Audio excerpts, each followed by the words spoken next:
Assalamualaikum warahmatullahi wabarakatuh. Perkenalkan, nama saya Megan Oktaviani dengan nomor NIM 12080303116 dari kelas Sosiologi 4C.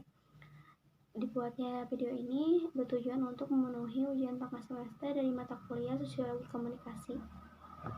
1. Jelaskan yang Anda ketahui tentang Sosiologi Komunikasi dan Sosiologi Komunikasi.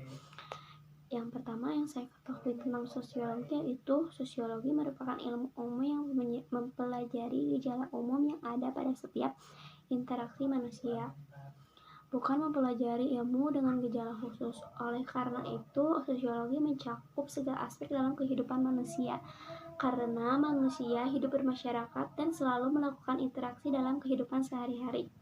Yang saya ketahui tentang komunikasi yaitu komunikasi dapat terjadi apabila ada kesamaan antar penyampaian pesan dan orang yang menerima pesan.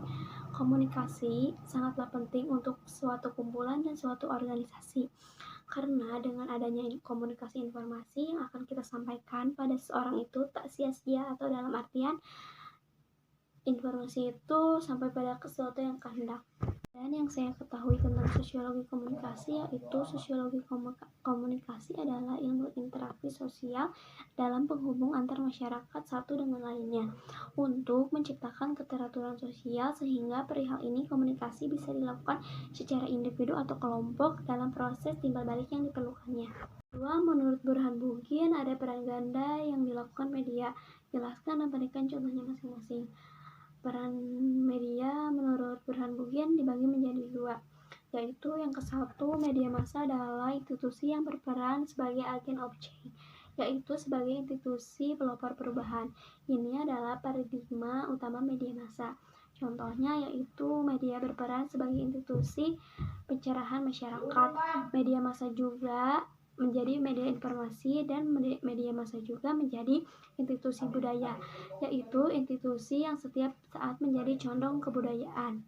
Dan yang kedua, media massa sebagai agen perusak, agen of destroyer, yang memicu masalah-masalah dalam masyarakat.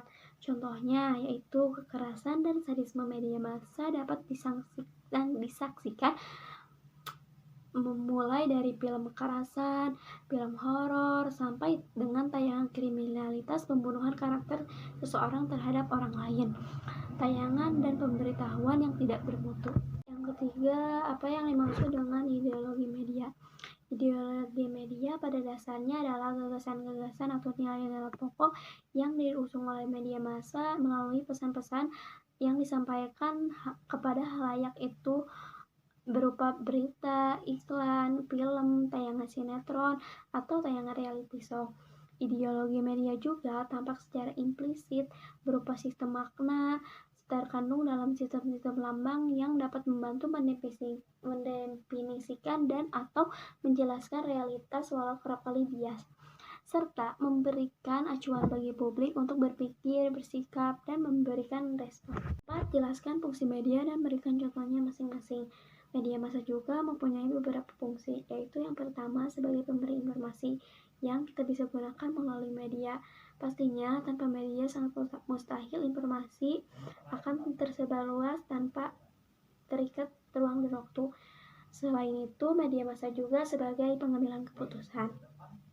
Di dalam hal ini, media massa sangat berperan sebagai penunjang, karena fungsi ini menuntut adanya kelompok-kelompok diskusi yang akan membuat keputusan. Di samping diharapkan adanya perubahan sikap-sikap, kepercayaan, norma-norma sosial. Nah, setelah itu media massa juga sebagai pendidik. Sebagian dapat dilaksanakan sendiri oleh media massa, sedangkan bagian lain dikomunikasikan dengan komunikasi dengan diri sendiri atau antar pribadi. Menurut saya, media lebih harus berhati-hati dalam menanggapi permasalahan yang terjadi pada saat ini. Kondisi kebebasan berekspresi dan demokrasi dinilai buruk pada pemerintahan Presiden Joko Widodo. Salah satu indikatornya yaitu pola pembungkaman kritik yang disampaikan melalui media massa dan media sosial. Hal tersebut termasuk intimidasi digital bertujuan untuk menanamkan rasa takut dan upaya membungkam suara kritis masyarakat. Itu saja yang bisa saya sampaikan dan saya jawab untuk memenuhi ujian tengah semester dari mata kuliah Sosiologi Komunikasi. Bila ada kesalahan, mohon dimaafkan. Wassalamualaikum warahmatullahi wabarakatuh.